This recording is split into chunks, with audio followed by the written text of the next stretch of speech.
Hola a todos. Voy a contar un secreto. Me llamo José Luis, pero no lo sabe nadie. Pero todo el mundo me llama More o Mago More, o sea que me podéis llamar More o Mago More. Voy a contaros un poquito mi vida para que entendáis un poco el contexto, ¿no? Yo tuve un momento que fue un punto de inflexión en mi vida, y es que yo tenía un profesor en quinto de GB que se llamaba Don Gregorio. Y entonces este profesor nos hacía magia. Y a mí aquello me fascinaba. Imagínate, me dio una clase de matemáticas, el tipo cogía unas monedas y las atravesaba la ventana. Me parecía increíble. Entonces yo me dediqué a ir durante un montón de años a la biblioteca, cogía libros de magia, me entusiasmaban, hasta tal punto que aquello me parecía un secreto tan importante que yo lo que hacía es que escondía los libros de magia y ponía otros libros encima para que nadie pudiera acceder a esos secretos, ¿no? Yo tenía el libro siempre escondido. Entonces vine a estudiar informática a la Politécnica Madrid y lo primero que hice el primer día después de matricularme, compré un libro de magia y dije voy a ser mago. Me acuerdo que me llevé a un amigo mío y le dije yo me voy a dedicar a la magia. Y siempre me lo recordaba, me decía, jo, ¿y cómo sabías ya que te ibas a ser mago? Digo, no lo sé, pero yo ya lo intuía, ¿no? Entonces, a medida que fui avanzando en mis conocimientos de magia, pues iba retrocediendo en mis conocimientos de informática. O sea, digamos que cada vez actuaba más, iba menos a la facultad. Y llegó un momento en el que yo tenía que decidir qué hacía con mi vida. Y entonces reuní a mis padres y les dije, papá, mamá, lo dejo todo, me voy a hacer mago. Esto es muy gracioso contado ahora, pero no os imagináis, no os podéis imaginar el drama familiar. Mis padres funcionarios, mis hermanos funcionarios, mis tíos funcionarios, esa familia de colócate bien para toda la vida. Y entonces el niño de repente iba a ser mago. Entonces mi padre se negó, me dijo que de ninguna manera, hasta que yo le dije, mira papá, es que llevo ya un tiempo actuando y esto es lo que he ganado en el último mes. Entonces recuerdo claramente su cara, él lo miró y dijo, ¿esto en un mes? Dijo a mi madre, Cristi, el niño que sea lo que quiera. O sea, yo lo que le quería decir es que yo ya podía dedicarme a la magia profesionalmente, ¿no? Entonces, al final fue una decisión muy dura, porque, claro, ahí tienes que decidir entre el corazón y la razón. La razón y todo tu entorno te dice que tú sigas, pero el corazón me decía que no, que tenía que dedicarme a esto. Entonces, me metí en el mundo de la magia de lleno, empecé a actuar muchísimo. Un buen día vi el Club de la Comedia y entonces me fascinó el mundo monólogos y, naturalmente, cambié a hacer monólogos. Mis amigos magos me decían, ¿pero por qué haces eso? Bueno, déjame que haga lo que me dé la gana, ¿no? Y al final me dediqué a hacer monólogos también y lo complementé con la magia. Y el día que me cambió la vida fue un día que me llamó un cliente que me dijo, quiero que des una conferencia. ¿Cuántas conferencias había yo en mi vida? 0. Luego mi primera reacción automática fue, no, yo no doy conferencias. Bueno, pues 15 minutos más tarde iba conduciendo, llamé al cliente y pronuncié la frase más inteligente que yo he pronunciado en mi vida. Todavía no la he superado. La frase es, ¿y por qué no? No la he podido superar todavía, porque al final yo evalué y dije, tengo mucho que ganar y poco que perder. Hice la conferencia y hoy el 80% de lo que hago son conferencias. Siempre me preguntan qué es lo que más te gusta hacer. Y yo creo que hay una cosa que contesté en una entrevista que creo que es lo que me define. A mí me gusta 2 cosas, hacer reír a la gente y ayudar a la gente. Entonces, al final, lo que más me gusta es hacer conferencias, porque en las conferencias tú puedes conjugar las 2 cosas. Tú puedes dar un mensaje y puedes hacer que la gente se ría. Lo de hacer reír a la gente no puedo evitarlo, es una cosa que llevo desde toda la vida. Cuando empezaba con la magia, intentaba ponerme muy serio, tipo Anthony Blake, y la gente se moría de risa. Y yo me cabraba y decía, ¿pero por qué se ríe esta gente? Pero si yo quiero ser serio y tal. Entonces, al final, dije, no puedo luchar contra mí mismo, tengo cara del de cariño cogido a los niños, entonces pues la gente me ve así. Y al final no puedo evitar que la gente se ría, así que prefiero utilizar la risa. Y de hecho yo creo que la risa es un excelente vehículo porque, como decía Víctor Borges, la distancia más corta entre 2 puntos, ¿no? Yo utilizo la risa para desarmar a la gente. Todos siempre tenemos una coraza, estamos como muy serios, ¿no? Cuando te ríes, yo digo que se quita esa coraza y a partir de ahí ya puedes meter todos los mensajes que tú quieras, ¿no? Y luego hay 2 hechos que me han marcado profundamente. Una es que tengo un niño con parálisis cerebral. Esto te marca bastante porque condiciona mucho tu vida y la manera que tienes de enfrentarte a la vida. Imaginaros en una situación en la que yo me dedico a hacer reír a la gente y de repente pues nace un nene con parálisis cerebral, que además no es una cosa pasajera, sino que sabes que vas a tener un niño discapacitado para toda tu vida. Bueno, pues eso me cambió mucho la manera de ver las cosas. Y luego hay otro episodio que también me cambió bastante la manera de ver las cosas, y es que yo empecé con la típica caspa, esta que vas haciendo así, te lo vas quitando, luego compras el champú que aparece en la tele, luego te dicen que no, que es dermatitis seborreica, aquello se va complicando. El día que todo cambió fue el día que fui al médico y me dijeron que tenía artritis psoriásica. Yo no me lo creía porque esto me lo diagnosticaron con 39 años, a mí la artritis me sonaba a gente mayor y psoriásica tampoco podía ser, porque yo nunca había estado en Soria, con lo cual dije, no puede ser. Pero efectivamente tenía artritis psoriásica. Entonces de repente me veo con un nene discapacitado, prácticamente no podía andar de los dolores que tenía, era terrible, me dieron una medicación muy fuerte, no podía abrir una botella, para que os hagáis una idea, y eso te incapacita bastante, no solamente a nivel físico, sino también a nivel psicológico. Y entonces esos dos acontecimientos pues, han marcado bastante todo lo que ha sido mi vida a partir de ese momento, porque eso ha hecho que yo cambiara una serie de hábitos, que es lo que vengo a compartir con vosotros. De todos modos, os diré que estoy todo el día haciendo monólogos, que significa que estoy todo el día hablando solo. Entonces me gustaría que preguntarais cosas también, para no estar yo aquí de monólogo. Hola, More, me llamo Esther y me encanta lo que haces. ¿Alguna vez he escuchado algún comentario tuyo cómico en relación a los libros de autoayuda? ¿Realmente te parecen útiles estos libros? A mí los libros de autoayuda me encantan. De hecho, es prácticamente lo que leo y estoy todo el día leyendo libros de autoayuda. Pero yo dentro de los libros de autoayuda distingo dos tipos de libros. Unos que son los de autoayuda y otros son los de motoayuda. ¿Qué son los de motoayuda? Pues son los cuando el autor te quiere vender la moto. Entonces, de repente, tú encuentras un libro del estilo de hágase usted rico en bolsa. Y dices tú, perdone, ¿es usted rico en la bolsa? No. Entonces, ¿qué me está contando? ¿Para qué ha escrito este libro? O cuando te dice alguien, hazte rico montando empresas. ¿Cuántas empresas has montado? Ninguna. Entonces, no te puedo creer. Yo creo que estos libros deberían estar en la sección de ciencia ficción, ¿no? Al lado de libros del estilo de Derechos Humanos en Corea del Norte o, yo qué sé, Manual de Memoria para Amnésicos, ese tipo de libros, ¿no? Entonces, cuando yo escribí mi libro, lo primero que hice fue tratar de huir de los libros de autoayuda, en el sentido clásico. Es decir, yo no quería vender ninguna moto. Además es que me horripilan, de verdad, esos libros que tú los lees y dices, este tipo es muy listo, es tan listo que parece como que me lo restriega capítulo a capítulo y yo me siento fatal porque no soy capaz de hacer todo lo que viene en el libro. Entonces yo quería hacer un libro desde mi punto de vista. Entonces yo partí de una frase del autor del Gran Gatsby que se llama Scott Fitzgerald, que él decía, abro desde la autoridad que me da el fracaso. Entonces, ¿yo qué he hecho en el libro? Yo he compartido mis fracasos. Yo creo que es mucho más potente compartir tus fracasos que compartir tus éxitos. Si tú compartes tus éxitos, pues en el fondo mucha gente puede pensar, pues yo no puedo hacerlo. Pero si tú compartes tus fracasos y eres honesto y dices, mira, a mí me ha pasado esto, yo he superado esto de esta manera, pues creo que es mucho más positivo. Entonces, una de las cosas que yo hice, en primer lugar, que estuviera todo documentado. A mí no me vale decir, esto funciona porque sí. No, esto tiene una base científica, funciona, lo he probado. Para mí es muy importante ser honesto. No solamente lo tenía que probar yo, sino que lo tenía que probar todo mi entorno. Y sobre todo, a mí me gusta distinguir, cuando yo veo un conferenciante, yo distingo entre dos tipos de conferenciantes, los que me creo y los que no me creo. No sé por qué, pero hay una especie como de química. Entonces, cuando tú ves a alguien que te está hablando del estrés y ves que aquel tipo está muy estresado, pues tú en el fondo dices, pues no te creo. Pero si tú buscas a alguien que, como dicen los ingleses, predican con el ejemplo, ¿no? Hay una frase en inglés que es to walk the talk, que yo creo que está muy bien porque es predicar con el ejemplo. Entonces, a mí el libro me sirvió mucho. Primero porque yo no podía fallar al lector. Entonces, ¿yo qué hice? Desde el primer momento me afané en hacer lo que yo decía. Siempre. Y después lo probé con todo el mundo. Entonces, yo creo que tienes que ser muy honesto. Y una de las cosas que yo hice fue donar todos los derechos de autor del libro. Es decir, yo no quería ganar dinero con el libro, porque si yo ganaba algo con el libro, en el fondo me estaba sintiendo como uno de esos autores de motoayuda, de que iba a vender la moto a alguien. Si yo simplemente te digo, esto es lo que yo he hecho, tienes la opción de probarlo, a mí me ha funcionado y a mi entorno le ha funcionado, y encima estás colaborando con algo benéfico porque yo no quiero nada, yo creo que esa es la única manera de hacer un libro de autoayuda que sea honesto, ¿no? Entonces yo lo doné todo a Fundación Síndrome de West y Fundación Bobat, que son las fundaciones con las que yo colaboro porque mi hijo está en Fundación Bobat y en Fundación Síndrome de West. Hola, More, soy Carmen, madre de 6 hijos y hoy vengo solo acompañado de uno. Quería preguntarte, nos has contado que te has dedicado a muchas cosas. ¿Lo que te dedicas ahora es un sueño perseguido desde siempre o ha sido casualidades de la vida? Es un poco de las dos cosas. En primer lugar, es casualidades de la vida, porque yo iba para informático, jamás pensé que me iba a dedicar a esto, pero por otro lado es un sueño perseguido, porque yo lo que hago es que siempre persigo sueños. Yo me estoy inventando constantemente el trabajo, cosas que hacer. Entonces, una de las cosas que, por ejemplo, yo me planteo que me creaba mucha insatisfacción, cuando yo ya había superado lo de mi hijo, lo llevábamos muy bien, y cuando, digamos, lo de la artritis ya no era un problema, porque también lo había superado, con una serie de hábitos que luego os contaré, yo estaba como vacío, ¿no? De repente tenía como esas depresiones, que yo tengo un par de ellas al año, como, joder, estoy haciendo siempre lo mismo, no avanzo.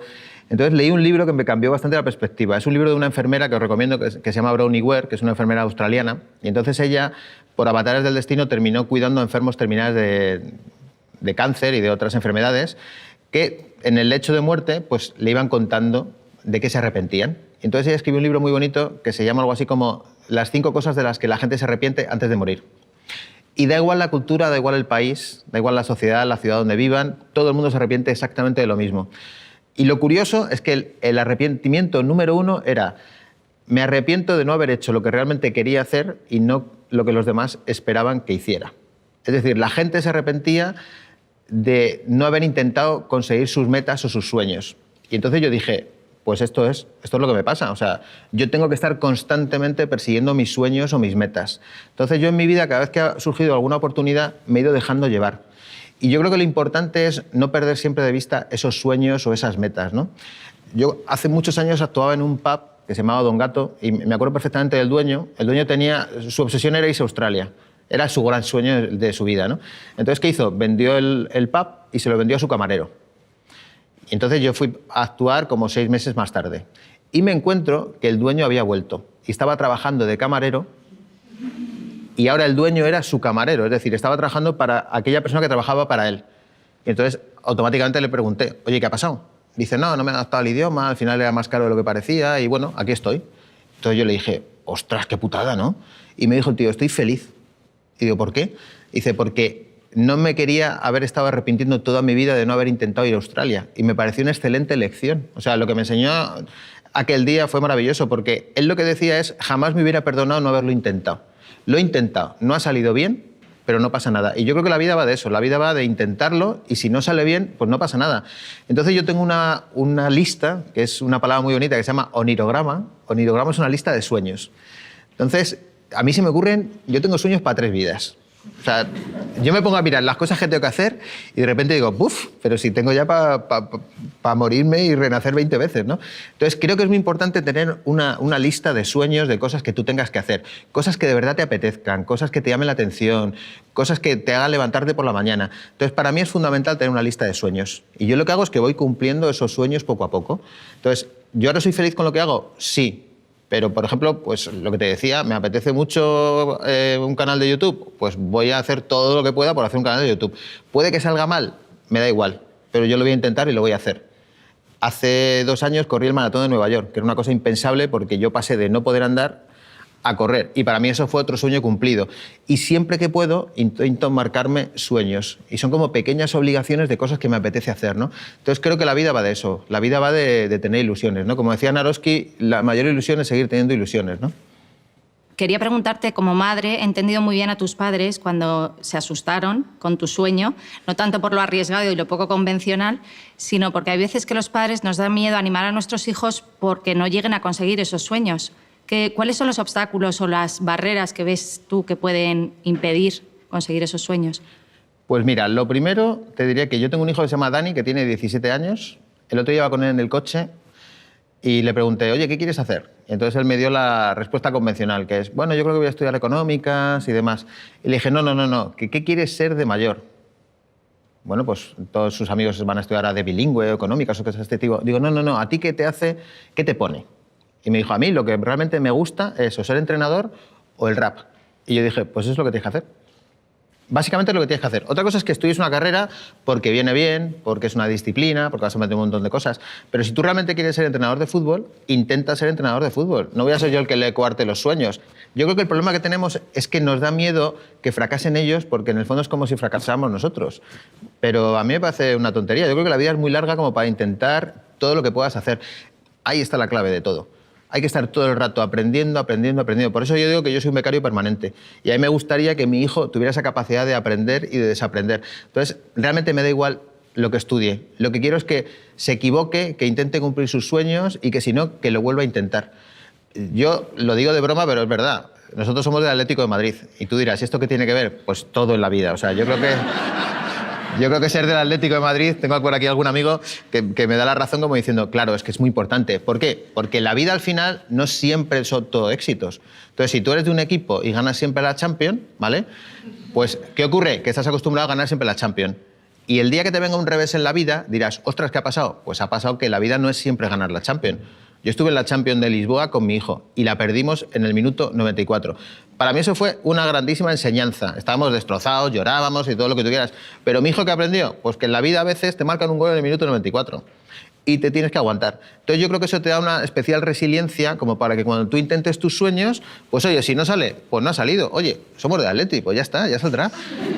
¿Puede que no ganemos la Champions nunca? No pasa nada, pero yo estoy muy orgulloso de esa actitud. Yo creo que esa es una actitud que hay que tener en la vida, ¿no? Yo creo que además demonizamos demasiado el error. O sea, cuando tenemos un error y ha salido algo mal, ¿por qué no puede salir mal? Es que la vida va de que las cosas salgan mal. Tengo un amigo que se llama Eduardo Anitua, que tiene una empresa de biotecnología, y tiene una frase maravillosa. Me dijo un día, dice, ¿te puedes creer que después de 30 años investigando nos hemos dado cuenta de que siempre acertamos a la última? Fijaos, porque la frase es maravillosa. O sea, si te quedas en la penúltima no aciertas, pero si lo sigues intentando, a la última siempre aciertas. Y entonces, ¿qué problema hay con desarrollar las metas o llevar a cabo las metas? Bueno, pues lo primero, para mí, es absolutamente fundamental. Yo he leído un montón de libros de organización del tiempo. Entonces, casi todos los libros, supongo que vosotros también habéis leído, te dicen que tienes que distinguir entre lo importante y lo urgente. Y a mí eso ya me parece una pérdida de tiempo, porque ya de entrada tienes que andar distinguiendo, con lo cual es... ¿Y esto qué es? Importante o urgente. Entonces, cuando terminas la pila estás agotado, ya no puedes trabajar, ¿no? Entonces, yo distingo entre dos cosas, que es mis metas y el infinito. ¿Qué es el infinito? Ojo, porque luego hablaremos del infinito. El infinito es cuando tú te levantas, enciendes el mail, el teléfono, el WhatsApp y ya has caído en el infinito. ¿Qué significa? Que llegan las 8 de la tarde, estás agotado en tu casa y dices, ¿qué tal el día? Puf, muy liado, pero no me ha cundido. Llega el viernes y sigues muy liado, pero no te ha cundido. Pero lo peor es que llega el 31 de diciembre, has estado muy liado, pero no te ha cundido. ¿Qué significa que no te ha cundido? Que no has hecho nada avanzando en tus metas. Entonces, ¿qué hay que hacer? Tú tienes una meta clara, definida. Entonces, todos los días, lo primero que tienes que hacer es ponerte lo primero del día con tu meta. Avanzas un poquito y después ya te caes en el infinito. Porque, como bien dice la palabra, el infinito es infinito. Entonces, ¿qué hago yo para dedicarme a mi meta? Atención, que este es un truco que funciona muy bien. Un día tenía una agenda apretadísima. Tenía reunión con un director de un periódico muy importante, con un CEO de una compañía y con otro presidente. Las típicas reuniones que tienes que ir porque te ha costado mucho y son reuniones súper importantes. Me levanto hecho polvo, con una fiebre que te mueres, había pillado el típico virus. Entonces llamo a mi avatar, que estaba aquí, y le digo, Sosa, cancela todo, estoy que me muero. Cancelé todo. ¿Sabéis lo que pasó? Nada, no pasa nada. Vamos, de hecho, si me hubiera muerto tampoco había pasado nada. Porque, primero, no es la persona más importante del mundo. Y la gente sigue por ahí. La gente no iba por la calle diciendo, oye, ¿te has dado cuenta que More está enfermo? Vamos a parar un poco la actividad. No, la gente seguía lo suyo. Entonces, al día siguiente, pues yo me reincorporé a mis actividades. Pero había descubierto una cosa maravillosa, y es que había apagado el móvil y no había pasado nada. Y tú dices, ¿cuánto hay que pagarlo? Pues apágalo media hora, que tampoco te puedes dar esa licencia, ¿no? O te levantas media hora antes, pero te dedicas a tu meta, que es lo que tú realmente quieres hacer. ¿Qué quieres avanzar? Yo ahora estoy aprendiendo a tocar el piano. Otra estupidez que me ha dado a los 47 años. El piano es una cosa como imposible. ¿Yo qué hago? Todos los días un poquito. Oye, pues parece que no, pero ya estoy ahí, dale que te pego. Lo otro día estuve con don Pepito, don José, ya es un nivel. No, pero ya estoy tocando y yo me emociono porque digo, ¿y cómo lo haces? Pues un poquito por las mañanas todos los días. Entonces, ¿cuál es el truco? El truco es, dedícate a tu meta y después te metes en el infinito. Pero la mayoría de la gente lo que hace es que empieza su día con el infinito. Y eso hace que tú llegues al final del día con el infinito. Con lo cual ya, olvídate, no vas a avanzar. Entonces, me preguntabas cuáles son las barreras. Pues hay bastantes barreras, pero yo tengo identificadas unas cuantas. Por ejemplo, la primera barrera para que la gente no consiga las metas, lo primero es que intentamos hacer demasiadas metas a la vez. Y esto es terrible. Entonces, en vez de tener 10 frentes abiertos, yo lo que hago es que elijo una. ¿Con qué me pongo? ¿Con el piano? Pues me pongo con el piano. Hasta convertirlo en un hábito o que ya sea algo de costumbre. Entonces, eso es lo primero. Lo primero que tienes que hacer es enfocar. Luego hay otra cosa que tienes que hacer y es no intentar hacerlo todo a la vez, ¿no? Hay un sketch de Mota que a mí me encanta. Él sale disfrazado de la vicepresidenta del gobierno y de repente dice que con Gibraltar ya no podemos y entonces que vamos a centrar nuestros esfuerzos en invadir Portugal. Pero para que no se den cuenta, en vez de invadirlo con ansia viva, lo que vamos a hacer es invadirlo de a pocos. Entonces sale un agente del servicio secreto y sale el tipo de pie al lado de un mojón y entonces lo que hace es que está ahí el mojón que separa la frontera y hace así con el pie, hace y lo mueve 10 centímetros. Entonces el tipo, José dice 10 centímetros al día. No parece mucho, pero cuando te das cuenta has invadido Portugal. Y entonces va poniendo la frontera. ¿La frontera cómo es? Año 2020, 2021, 20 tal. Y cuando llegas al 2050, pues oye, 10 centímetros al día, cuando se dan cuenta hemos invadido Portugal. Y luego hay otra cosa que hay que hacer igual que tú divides las metas en trozos, hay que dividirlas también temporalmente. Entonces, en vez de tener una meta de aquí a 2 años, que es una cosa como que pierdes la noción, pierdes la perspectiva, yo lo que hago es que siempre las voy troceando, pero temporalmente. Por ejemplo, para correr un maratón. Un maratón es una cosa que es una meta como bastante grande, ¿no? Amplia. Entonces, ¿qué hago? Pues en vez de plantearme que voy a correr 42 kilómetros, me planteo que voy a correr 10. Entonces, ¿cuándo me lo planteo? Pues de aquí a 3 meses o de aquí a 6 meses. Y una vez que has corrido 10, tu siguiente meta es correr 20. Y luego ya tu siguiente meta es correr un maratón. Pero si tú te enfrentas a la meta así de golpe, al final no haces nada, te quedas absolutamente paralizado. Y luego hay otra, volviendo un poco al Atlético de Madrid, yo siempre utilizo mucho la teoría del partido al partido, ¿no? Entonces, es lo que te decía, en vez de tener tantos frentes abiertos, tú vas como Simeone, partido a partido. Primero vamos a jugar este partido, luego este y luego este. Imagínate el siguiente ejemplo, ¿no? Tienes 12 metas que hacer, cada una de esas metas te lleva un mes, ¿vale? Y tienes que hacer las 12 metas en un año. Ir planteando las metas poco a poco, porque si tú te planteas una meta cada mes, no vas a tardar un mes, encima vas a tardar menos de un mes. Con lo cual, al final del año probablemente no hagas 12, hagas más de 12. Pero si tú tienes 12 metas todos los días encima de ti, por mucho que tú quieras avanzar poco a poco en las 12 metas, lo único que vas a conseguir es estresarte. Entonces yo creo que eso es fundamental. Y esas para mí son las trampas fundamentales a la hora de conseguir tus sueños o conseguir tus metas. Primero, separar metas del infinito y segundo, aprender a manejar bien las metas. Hola, More. Me llamo Jesús. Te he visto en alguna entrevista hablar de la importancia que tiene en los tiempos que vivimos el tener una actitud positiva para que las cosas puedan cambiar. ¿Nos puedes hablar de eso? Yo creo que lo importante no son los hechos, sino cómo te tomas lo que te pasa, ¿no? El problema es que siempre intentamos cambiar los hechos. Yo tengo una frase, que la pongo a veces en conferencias, digo, atención, que esta es la gran frase que he inventado yo en mi vida. La frase es, cuando hay lo que hay lo que hay. Entonces la gente se mira como diciendo, ¿y para eso hemos venido aquí? Luego lo tengo que explicar, claro. ¿Qué quiero decir con esta frase? Pues que efectivamente tú no puedes cambiar los hechos, solamente puedes cambiar la manera de interpretar esos hechos, ¿no? Por ejemplo, nosotros, Rosalía y yo hablamos mucho de Marco, de nuestro hijo. Nuestro hijo tiene parálisis cerebral. Y tú dices, ¿puedes cambiar que tu hijo tenga parálisis cerebral? Pues no, es lo que hay. O sea, hay lo que hay y hay lo que hay. Y punto. Y no puede hablar, no puede andar. Nosotros lo hemos hablado muchas veces, pero probablemente nuestro hijo muera antes que nosotros, lo cual es terrible dicho así, pero es que es lo que hay, o sea, tampoco vamos a poder cambiarlo. Entonces, en vez de obsesionarnos y pensar en el futuro o en el pasado y decir qué hubiera pasado si, pues simplemente nos dedicamos a disfrutar de lo que hay. Y punto. Y creo que eso es una actitud muy importante, ¿no? Me gusta contar la historia de un señor que está rezando en el Muro de las Lamentaciones, un judío. Entonces llega una periodista y le dice, ¿qué hace usted aquí? Buen hombre, pues yo rezo por la paz en el mundo, porque los políticos dejen de engañarnos. ¿Cuánto tiempo lleva usted así? Dice, 30 años. Dice, ¿todos los días? Dice, todos los días. Dice, después de 30 años, ¿usted cómo se siente? Dice, yo como el que le está hablando a una pared. Entonces, de verdad, intentar cambiar los hechos es como intentar hablarle a una pared. ¿Y por qué nos pasa esto? Pues básicamente yo creo que no nos conocemos. Es un problema de autoconocimiento. Hay una frase que a mí me gusta mucho que está en el templo de Apolo en Delfos que dice, conócete a ti mismo y conocerás el universo. Y creo que esa es la clave. Yo, de hecho, cuando estaba escribiendo el libro, de repente era todos los días como emocionado, como diciendo, ya sé lo que me pasa. Como que me iba conociendo a mí mismo, ¿no? Entonces, una de las cosas que yo incluí y que leí que me cambiaron mucho la perspectiva es una cosa que se llama efecto Dunning-Kruger, que es de un psicólogo. El efecto, también llamado mejor que la media. Hicieron varios estudios, preguntaron a la gente y el 80% de la gente piensa que conduce mejor que el resto. Lo cual es una estupidez estadística, es decir, un 80% no puede conducir mejor que la media, ¿no? Entonces, esto nos pasa habitualmente, ¿no? Nos creemos que somos mejores que los demás y esto nos lleva a sesgos equivocados, ¿no? De hecho, analizaros vosotros mismos. A mí me ha pasado y a mucha gente le ha pasado, ¿no? Tú vas conduciendo y de repente hay alguien que hace algo delante de ti, como una maniobra extraña, le miras y va mirando el móvil. ¿Y qué pensamos? ¿Será idiota? ¿Va mirando el móvil?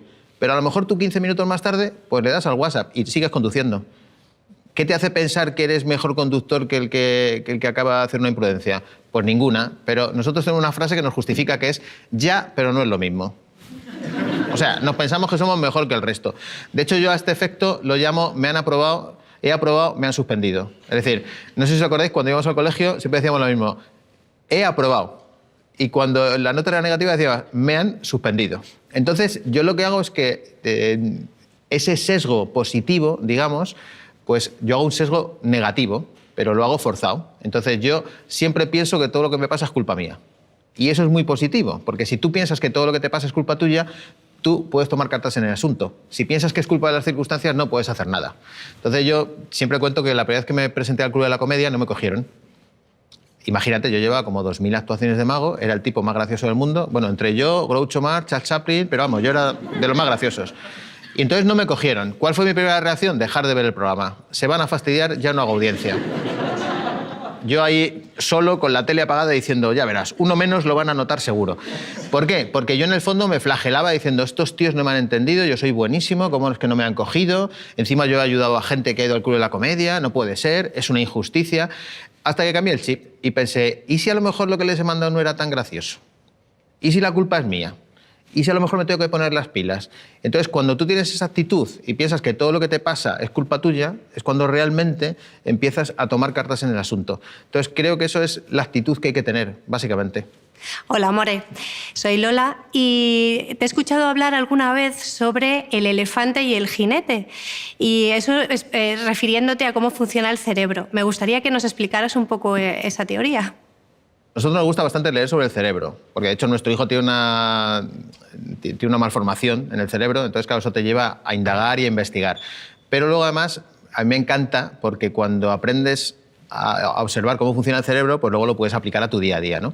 Entonces, yo siempre había leído que el cerebro, sobre todo Daniel Kahneman, que fue premio Nobel, en Pensar rápido, pensar despacio, siempre te dice que el cerebro está dividido básicamente en un cerebro, en realidad son tres, ¿no? Un cerebro reptiliano, a partir de él se construye un cerebro límbico, un cerebro relacionado con las emociones, y luego hay un córtex prefrontal o un cerebro racional, que es el que tenemos los seres humanos, ¿no? Entonces, ¿qué ocurre? Pues que yo me puse a investigar ese cerebro, me gustaba mucho la división que él hacía, decía que el cerebro emocional es mucho más rápido que el cerebro racional. De hecho, todo lo que nos pasa es porque elegimos emocionalmente, pero luego justificamos racionalmente. Cuando aprendes que esto funciona así, empiezas a observarte y dices, ostras, es verdad, siempre hago elecciones emocionales y luego justifico racionalmente. Cuando tú le preguntas a alguien, ¿vas a ir al gimnasio? Todo el mundo tiene una justificación racional fantástica. No, hoy no he ido porque tal o porque cual. Y tú dices, no, tú has elegido emocionalmente no ir al gimnasio ya hasta mañana. Y ahora lo estás justificando racionalmente. Pero esto nos pasa con cualquier cosa que hacemos, ¿no? Cuando ya superé esta definición del cerebro, ya estaba más acostumbrado, leí un libro de Jonathan Haidt que se llama En busca de la hipótesis de la felicidad, que es un libro maravilloso, y ahí me encontré con la mejor metáfora del mundo para explicar el cerebro. Y la metáfora es la siguiente. Nosotros somos un jinete a lomos de un elefante. El elefante es absolutamente emocional y el jinete es racional. ¿Os imagináis un jinete tratando de domar a un elefante? Necesitamos a los dos. ¿Por qué? Porque el elefante es muy rápido, es emocional, lo quiere todo y lo quiere ya, pero el jinete, que es enclencle, que trata de dominar a la bestia, ¿vale?, nos sirve porque es el que ve las metas a medio y largo plazo. Es decir, necesitamos a los dos. Pero ¿qué ocurre? Que cuando hay un conflicto entre el jinete y el elefante, ¿sabéis quién gana? Gana siempre, siempre, siempre el elefante, siempre. Porque es mucho más rápido, porque es emocional, porque lo quiere todo y lo quiere ya. Yo siempre pongo el ejemplo de un restaurante, ¿no? Tú llegas a un restaurante y de repente te dice el camarero, ¿quiere usted postre? Y tu jinete, tu parte racional dice, no, no quiero postre, estoy a dieta, el verano está ahí a la vuelta de la esquina, necesito adelgazar. Y tú dices tranquilamente, no, no quiero postre. Pero el camarero, sin que tú lo hayas pedido, trae un postre al centro con una cuchara para cada uno. Cuando tu elefante ve ese postre encima de la mesa, hace así.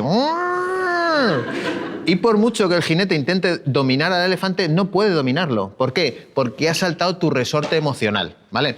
Entonces, ¿cuál es la clave de todo esto? Hay que entrenar al jinete para que pueda dominar al elefante. Los niños, por ejemplo, tienen un elefante muy desbocado. ¿Por qué? Porque tienen la inmediatez ahí. A medida que tú te vas haciendo más mayor, pues digamos que tratas de enfrentarte más al elefante, dominar más al elefante y tratar de que tu jinete sea mucho más poderoso. ¿Por qué postergamos? Pues precisamente por eso, por la diferencia entre el jinete y el elefante. Ahora, si yo os hiciera una encuesta ahora mismo y os preguntara si postergáis o procrastináis o dejáis cosas para mañana, ya sé lo que me vais a decir. De hecho, os diré que hay una encuesta a nivel mundial que se hizo, el 96% dijo que procrastinaba. El 4% se le olvidó rellenar la encuesta, ¿vale? O sea, somos bastante postergadores. Y tiene una razón física. La razón por la que postergamos es que tenemos muy mal domesticado al elefante y tenemos muy poco entrenado al jinete. Entonces, ¿qué hay que hacer? Hay que entrenar al jinete. Ahí está la clave del éxito. Hola, More, me llamo Jaime. La verdad es que da gusto escucharte. ¿Cuál dirías tú que es la diferencia entre motivación y fuerza de voluntad? Y desde tu experiencia, ¿es algo que se puede entrenar? Pues mira, esta es una pregunta excelente porque yo me paso el día intentando explicar la diferencia entre una y otra.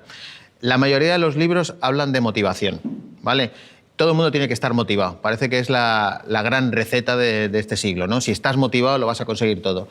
Y yo estaba escribiendo el libro y de repente leí un libro de José Antonio Marina, que es amigo, siempre se lo recuerdo siempre que le veo, digo, tu libro me cambió la vida, solamente por una frase, porque él decía que se ha dejado de hablar de fuerza de voluntad y ahora todo parece que está en la motivación. Entonces, ¿cuál es el problema? Parece que si no haces algo es porque no estás motivado. Y dices tú, pues todo lo contrario, si yo estoy súper motivado, no me sale por otra razón. ¿Y cuál es la razón? Pues que no tienes fuerza de voluntad. Entonces yo explico la diferencia entre motivación y fuerza de voluntad, es como si fuera una vela con una cerilla. La cerilla es la motivación. Entonces, ¿tú qué haces? Como quieres hacer algo, pues enciendes la vela con la cerilla, obviamente, y de repente la vela se apaga. ¿Por qué? Porque hay poca cera. ¿Qué necesitas? Necesitas que la vela tenga mucha cera. No es una cuestión de encender la vela, es una cuestión de que la vela se mantenga encendida, es decir, que la llama perdure. Entonces, ¿tú qué prefieres tener? ¿10 cerillas y una vela muy chiquitita o una sola cerilla y una vela larga? Yo prefiero tener una sola cerilla y una vela larga, es decir, yo prefiero tener menos motivación, pero mucha más fuerza de voluntad. ¿Por qué no conseguimos nuestras metas? Porque no tenemos fuerza de voluntad, no es una cuestión de motivación. La motivación es como cuando empiezas en una relación o en un matrimonio. Al principio todo es fantástico, pero llega un momento que dices, ¿qué ha pasado? Que parece como que se te termina la llama, ¿no? Bueno, pues lo que tienes que hacer es entrenar, entrenar, entrenar, conseguir músculo, y esa fuerza de voluntad, ¿cómo se consigue? Pues a través de los hábitos. Cuanto más hábitos vas haciendo, más vas entrenando esa fuerza de voluntad. Y es una cuestión de hábito, hábito, hábito y hábito. Yo, por ejemplo, cuando la gente me dice que quiere hacer algo, yo lo primero que le digo es, anda 10.000 pasos todos los días. Para mí este es el punto de inflexión. Si eres capaz de demostrarme durante un mes que andas 10.000 pasos, yo sé que has tenido la fuerza de voluntad suficiente como para hacer lo que te propongas. Entonces, si no partes de un mínimo de fuerza de voluntad, yo no voy a trabajar contigo porque vamos a perder el tiempo los dos. Pero si tú me demuestras que durante un mes andas 10.000 pasos, yo sé que has entrenado un poquito tu fuerza de voluntad. Y a partir de ahí podemos empezar a cambiar tu vida lo que nos dé la gana. Entonces, ¿qué ocurre con la gente? La gente intenta hacer sus metas, pero no se preocupa de tener fuerza de voluntad, solamente tiene motivación. Entonces todo el mundo te dice, tú puedes conseguirlo. Es mentira, tú no puedes conseguirlo. Necesitas un entrenamiento. ¿Y cómo se hace eso? A través de los hábitos. Si tú eres capaz de cambiar hábitos y hacer cosas tan sencillas. El otro día leí un libro que me encantó. La hipótesis es un militar americano que dice que si no eres capaz de hacerte la cama todos los días, no vas a hacer nada en tu vida. Y dije yo, ostras, pues tienes razón, tiene bastante razón. Yo he elegido los 10.000 pasos porque me hacen la cama, pero entenderme, ¿no? O sea que yo ya tengo, digamos, mi cama. Pero en el fondo me pareció fantástico porque entiendes que eso lo que hace es que trabaja tu fuerza de voluntad. Si no eres capaz de hacer tu cama todos los días, difícilmente vas a poder hacer un objetivo mucho más grande. Hola, More, soy Miguel.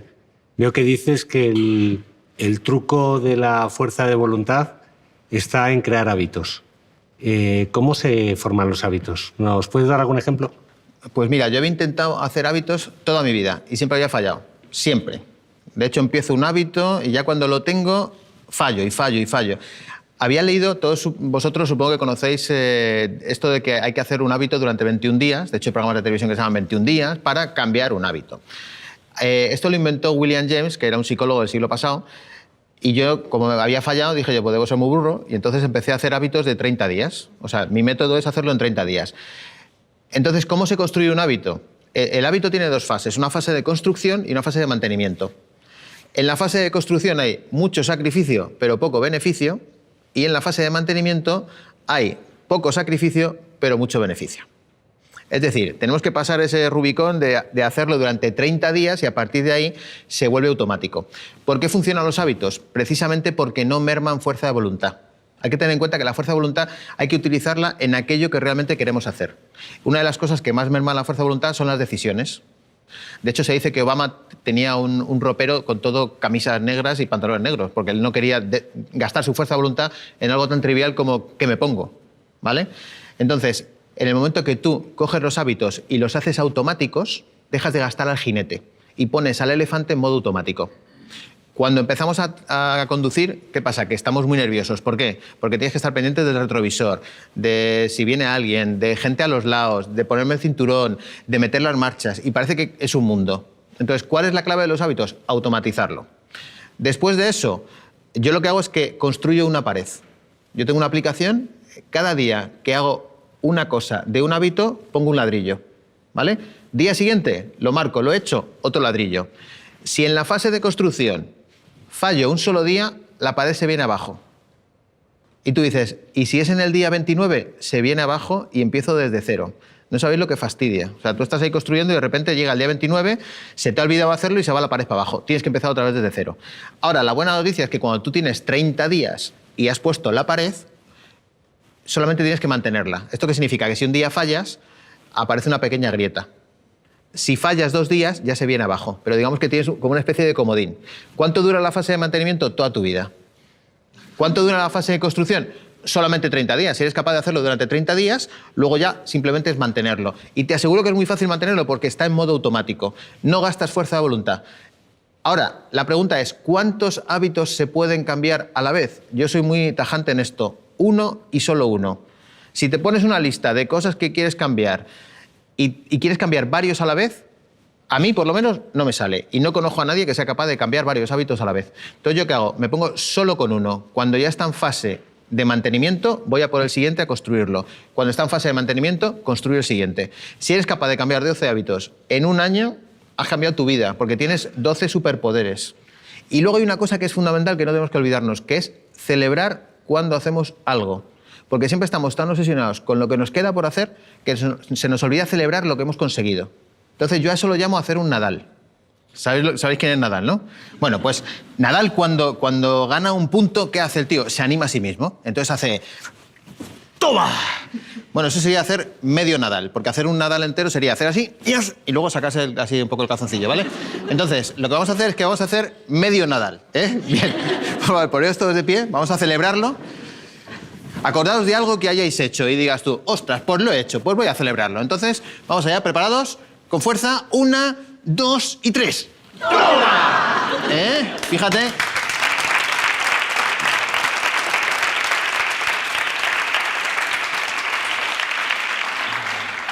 Hola, More.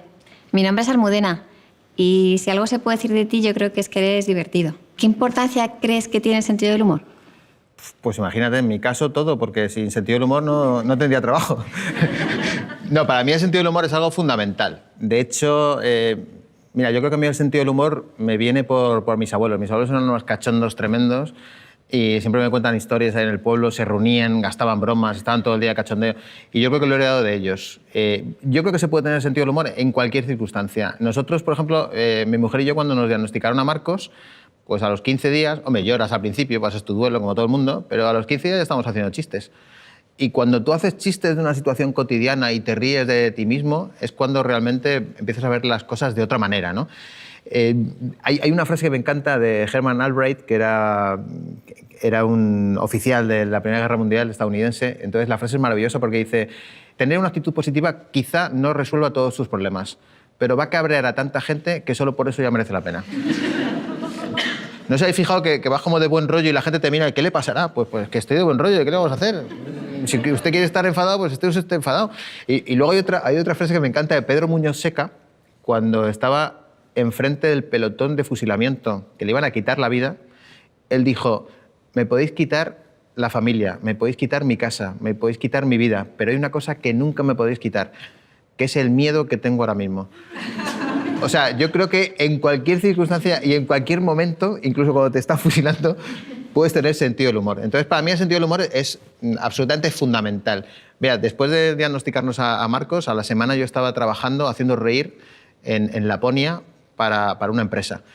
¿Y yo qué hice? Pues me puse mi careta de cambiar mi actitud y cambiar el sentido del humor. Yo no podía permitir que aquello me hundiera la vida en absoluto, ¿no? Hay una cosa que aprendí una vez actuando en un centro cultural en Carabanchel. Se me acercó una señora y yo creo que ha sido la cosa más emocionante que me han dicho en mi vida. Me dio un abrazo y me dijo, mi marido murió de cáncer hace 10 años y desde entonces no me había vuelto a reír. Muchas gracias. Y entonces ahí entendí que no hay valor terapéutico más grande que el sentido del humor. Yo creo que lo más bonito que nos han regalado es poder hacer reír a la gente, ¿no? Cuando la gente sale de una actuación o de una conferencia y te da las gracias porque se ha reído, a mí me parece que te estás dedicando al oficio más bonito del mundo. Yo creo que se puede tener sentido del humor en cualquier momento. O sea, no hace falta ser humorista, sino que lo único que tienes que hacer es cambiar la manera de ver las cosas. Incluso se puede entrenar el sentido del humor, ¿no? Yo siempre digo que en vez de leer el periódico, si lees el periódico o pones el telediario, siempre vas a ver algo negativo, ¿vale? Pues cámbialo y empieza tu día con el Mundo Today, por ejemplo, porque vas a leer algo divertido y ya te vas a poner de buen rollo. Y luego hay una cosa que también me aprendí bastante. ¿Os acordáis que antes os hablaba de William James, el de los 21 días de los hábitos? Pues tiene una frase maravillosa que es: no canto porque soy feliz porque canto. Es decir, nuestro comportamiento puede cambiar nuestro pensamiento. Y esto os juro que funciona así. Hay dos ejemplos. Uno es de un señor que se llama Madan Kataria, que inventó el yoga de la risa. Entonces, este señor, ¿qué hacía? Iba por la India, iba a los parques, juntaba un grupo de gente y les hacía que se rieran. Entonces, al principio, él tenía una serie de chistes preparados. Él contaba chistes y la gente se reía. Vale, se le acabaron los chistes. ¿Y qué descubrió? Descubrió una cosa fantástica. Es que cuando te ríes, aunque sea sin ganas, generas igual endorfinas. Ahora diréis, no puede ser, vamos a probarlo. Mirad, cuando yo diga 3, decir todos ja, ja, ja, ja, ja. Da igual, aunque lo hagáis sin ganas, pero... Preparados. 1, 2 y 3. Y si coges el arranque como la moto y empiezas... hacerlo, arrancar un poquito. Alguno dirá, pues esto es una estupidez. Pues estáis generando endorfinas aunque no queráis. O sea, funciona así. Aunque lo fuerces, generas endorfinas. De hecho, este señor tiene clases y clases y clases por todo el mundo. Tiene más de 5.000 clubs de la risa. Y lo que hace es que obliga a la gente a reírse aunque sea sin ganas, porque esto te genera endorfinas. Hay otro caso muy famoso de Norman Cousins, que es un señor que tenía espondilitis anquilosante, que es una cosa terrible, y le dijo el médico, ¿qué puedo hacer? Y le dijo el médico, pues ríase usted, porque eso por lo menos va a ser analgésico. Y se lo tomó tan al pie de la letra que se puso todo películas de cachondeo, los hermanos Marx. Entonces, al año llega el médico y le dice, está usted fenomenal, ¿qué ha hecho? Y dice, pues lo que usted me dijo usted que me riera, pues me he reído. Y escribió un libro muy famoso que se llama Anatomía de una enfermedad, donde lo que viene a explicar es que si tú te ríes, ayudas muchísimo a tu enfermedad. Y se hizo muy famoso y trabajaron un montón de idiomas. Y luego os voy a dar un consejo, que esto funciona siempre sí o sí. Esto se llama el experimento Fritz Strassmann, que es un psicólogo austriaco. Este señor lo que hizo fue algo tan sencillo como hacer un experimento con un lápiz. Tenéis todos un lápiz, ¿verdad? Sacar el lápiz que os voy a explicar. Este lápiz va a cambiar vuestra vida, amigos. Cogió a una clase y la dividió en dos. Entonces, la parte de la izquierda, lo que tenéis que hacer es lo siguiente, es sujetar el lápiz con el labio superior. Así. ¿Vale? ¿Qué ocurre cuando tú sujetas el lápiz con el labio superior? Pues que estás como de mala leche, porque tienes que fruncir el ceño. ¿Los veis? Están como cabreados, están así como... Y ahora, a la otra parte de la clase, lo que les hizo es sujetar el lápiz, pero mordiéndolo, como de buen rollo, así como sonriendo. Venga, va. Así. ¿Cómo lo veis? Mucho mejor, ¿verdad? Entonces, cogió a los primeros, a los que estaban sujetando el lápiz con el labio, y les enseñó unas viñetas de humor. ¿Qué dijo esta parte de aquí? Dijo que las viñetas no eran graciosas en absoluto. Enseñó las mismas viñetas a los que estaban mordiendo el lápiz. Qué curioso que los que estaban mordiendo el lápiz dijeron que las viñetas eran súper divertidas. ¿Cómo es posible? Si las viñetas eran exactamente las mismas. Pues muy sencillo, porque vuestra actitud es de estar cabreados, de fruncir el ceño, y esa actitud física hace que tú tengas una actitud mental, y sin embargo vosotros que estáis mordiendo el lápiz, lo que estáis haciendo es tener una actitud positiva. Y aunque no lo sepáis, eso os induce un estado de ánimo. Entonces, ¿cuál es la conclusión de todo esto? Llevar siempre un lápiz. Sobre todo en el coche. ¿Sabéis que lo típico que vas conduciendo y de repente se te cruza alguien y quieres salir y matarle? Bueno, pues tranquilos. Lo que tenéis que hacer es morder el lápiz. Tú muerdes el lápiz y le dices, hombre, ¿no te has dado cuenta que te has cruzado? Hemos estado a punto de tener un accidente porque es imposible cabrearte. Yo sé que estoy pensando que es una estupidez, ¿vale? Incluso lo que nos están viendo están diciendo, pero esto del lápiz funciona. Creerme que funciona. De repente vais a ver a vuestro jefe y le decís, dime lo que quieras, estoy preparado. ¿Por qué? Porque si estás sonriendo es imposible que estés de mala leche. Es decir, una actitud corporal lo que hace es que contrarresta o ayuda a una actitud mental. Y siempre funciona así. Por eso yo os decía, no canto porque soy feliz porque canto. Tenemos que acostumbrarnos a hacer acciones para cambiar nuestro pensamiento. El comportamiento cambia el pensamiento. Y un lápiz también. Hola, Amore. Soy Rafael. Con tantas actividades y proyectos en los que participas, seguro tendrás algunos trucos para utilizar el tiempo. ¿Qué cosas nos recomendarías para aprovechar nuestro tiempo al máximo? Esto es lo que yo llamo trabajar con el infinito. ¿Vale? ¿Os acordáis antes que decíamos que hablamos de primero las metas y luego el infinito? Vale, pues hay un método para ordenar ese infinito, ¿no? Entonces yo creo que es muy importante que seamos conscientes de cómo hacemos las cosas. Mira, tengo aquí una compañera de la Facultad de Informática, entonces una de las asignaturas que teníamos siempre nos decían, tienes que hacer un programa que funcione para hacer esto, ¿no? Imagínate, un programa para hacer derivadas. Entonces tú lo hacías a lápiz, lo probabas en el ordenador y funcionaba.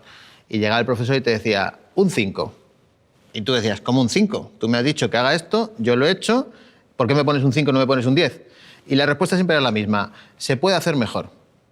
Y a mí aquello me sentaba a cuerno quemado. ¿Cómo que se puede hacer mejor? Tú me has dicho que haga este programa esta cosa y este programa hace esta cosa. Pero se me quedó metido en el ADN que se podía hacer mejor. Y siempre se puede hacer las cosas mejor, siempre se puede optimizar. Y yo creo que eso lo mamé en la facultad y lo llevo siempre a rajatabla. Entonces, hay una frase maravillosa de Abraham Lincoln que dice, si tuviera 6 horas para cortar un árbol, estaría 4 horas afilando el hacha. Fijaos, porque la frase es maravillosa. ¿Qué hacemos habitualmente? Estamos todo el rato cortando árboles y nos quejamos de que no tenemos tiempo. Merece la pena parar y afilar el hacha. Y a mí es un concepto que me encanta, el de afilar el hacha. Afilar el hacha es hacer las cosas, optimizarlas y hacerlas de manera mucho más óptima. Es como cuando en la Fórmula 1 un coche de repente va perdiendo cada vuelta medio segundo. Entonces le dicen, tienes que cambiar las ruedas de seco a mojado. Y dices tú, pero ¿cómo voy a meterme ahora al pit lane si tengo que estar y tardo a lo mejor 30 segundos en entrar, que me cambien la rueda y volver a salir? Ya, amigo, pero es que una vez que sales del pit lane, cada vuelta vas a ir ganando medio segundo y medio segundo. Y lamentablemente no puedes cambiar la rueda en marcha. Tienes que entrar y parar. Y con el hacha te pasa lo mismo. Tienes que parar de cortar árboles y tienes que afilar. Entonces hay veces que tenemos que plantearnos muy seriamente cómo hacemos las cosas, porque las estamos haciendo mal. ¿Yo qué hago? Yo analizo muy bien cada una de las cosas que hago. Entonces yo tengo un montón de trucos. Por ejemplo, uno de los trucos que utilizo más habitualmente es hacer las tareas por lotes. ¿Qué significa por lotes? Pues que cuando tú tienes una interrupción o cambias de una tarea a otra, tardas aproximadamente 15 segundos en centrarte. Es decir, si tú estás leyendo un email y en ese momento tienes que cambiar a hacer una llamada de teléfono, tardas 15 minutos en centrarte. De la misma manera que si estás haciendo una llamada de teléfono y tienes que pasar a una reunión, tardas 15 minutos en centrarte. Imagínate la cantidad de tiempo que perdemos a lo largo del día. De hecho, se estima que una jornada laboral de unas 8 horas, la gente rinde de media entre 2 y 2 horas y media. Y diréis, ¿no puede ser? Pues sí puede ser, porque estamos todo el día siendo interrumpidos, todo el día.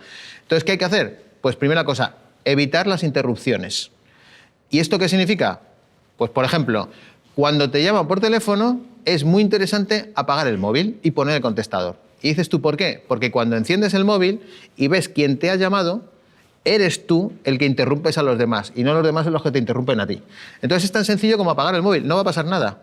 Entonces, si yo estoy revisando mi correo electrónico, apago el móvil. Estoy tranquilamente con mi correo electrónico.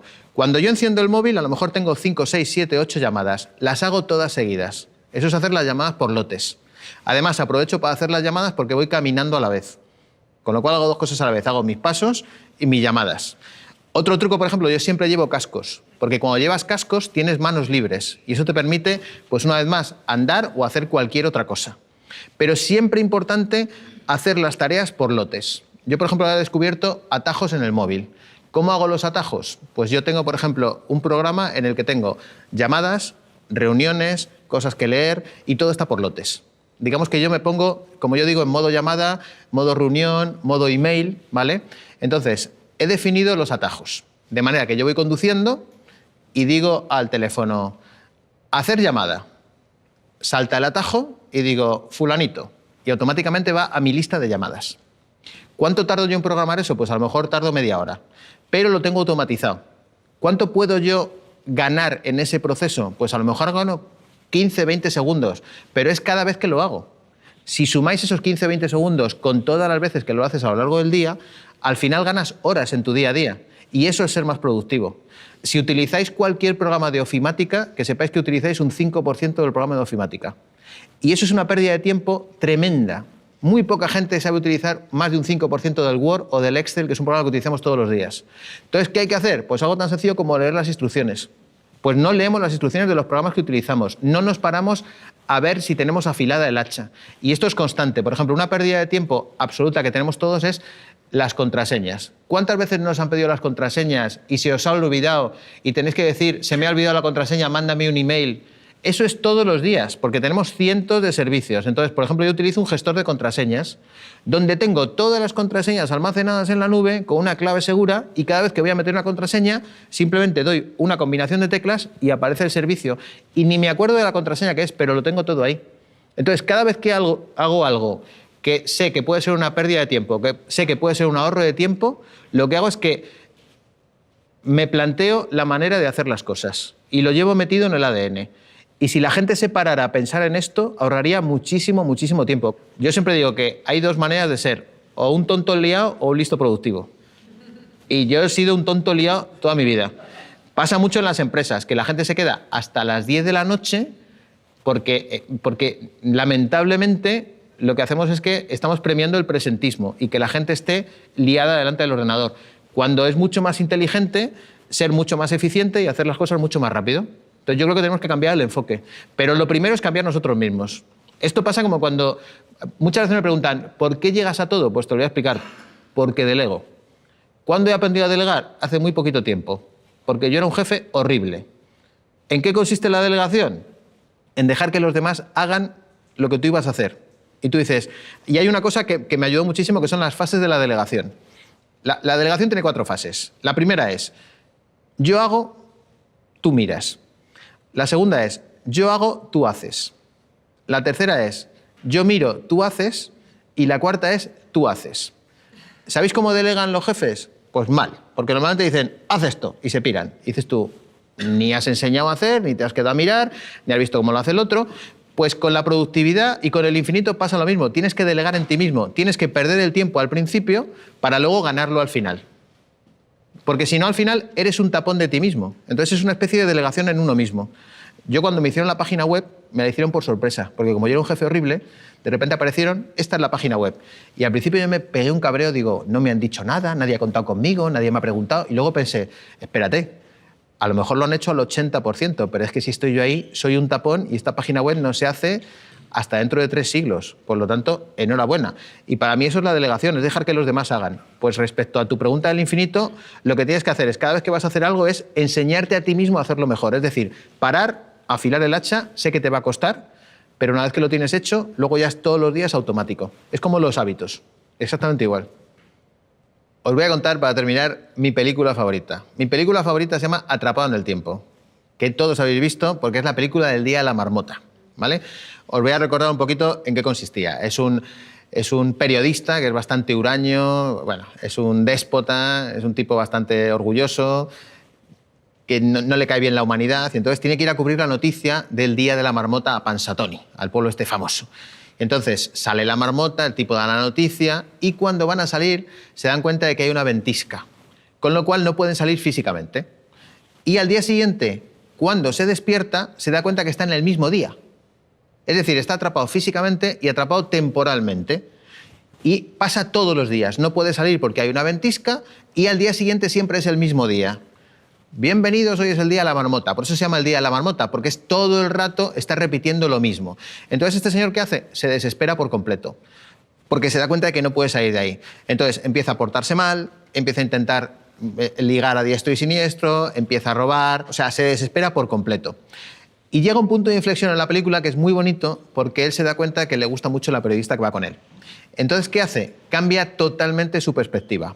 Empieza a aprender a tocar el piano, porque total, tiene todo el tiempo del mundo, ¿no? Cada día se despierta en el mismo día, por lo tanto, pues tiene todo el tiempo del mundo. Aprende a hacer esculturas, o sea, su meta es intentar ligarse a esta chica. Con lo cual, cambia radicalmente, no las circunstancias, pero sí la manera de plantearse él los hechos. Es decir, él no puede cambiar, salir de ahí, pero sí puede cambiar su actitud ante los hechos. Entonces, primero, se pone una meta, que es ligar a esta chica. Se pone hábitos. que es cómo ligarse a esta chica. En el caso de aprender a tocar el piano, pues se pone un poquito todos los días, poquito a poquito, al merme, ¿vale? Entonces lo va consiguiendo. Y justo, qué curioso, que cuando consigue ligarse a la chica, al día siguiente ya había cambiado, era otro día distinto. Y me encanta la metáfora de la película porque creo que a todos nos pasa lo mismo. Primero, no tenemos metas suficientes o no tenemos sueños suficientes. Parece que estamos atrapados en el día de la marmota, que todos los días nos parecen iguales. Y creo que lo más importante es cuando tienes unas circunstancias que no cambian, lo único que puedes hacer es cambiar tú frente a las circunstancias. Y creo que la película, realmente la gran moraleja que nos deja es esta. Es decir, si las cosas no cambian a tu alrededor, cambia tú, que esto es lo más importante.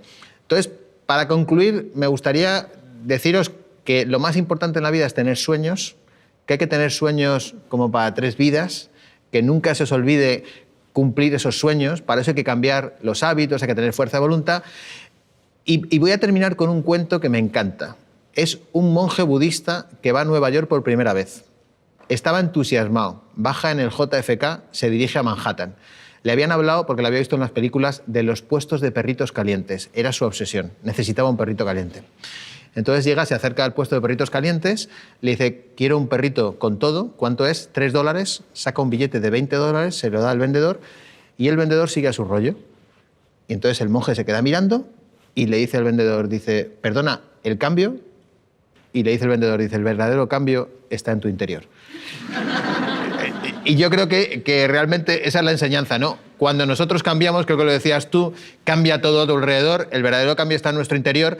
Ahora se está hablando mucho de la digitalización y todo este mundo que viene y nos acosa, y a mí no me da ningún miedo, porque creo que lo único que hay que hacer es estar cambiando continuamente. Si somos capaces de estar cambiando continuamente y de buscar el cambio en nuestro interior, todo lo que pasa a nuestro alrededor lo vamos a poder sobrellevar muchísimo mejor. Y yo creo que esa es la diferencia entre la gente exitosa y la gente no exitosa. Así que, amigos, tener sueños, intentar cambiar, buscar el cambio en vuestro interior y cuando compréis un perrito caliente, pues esperaos a que el vendedor os dé la pasta. Muchas gracias.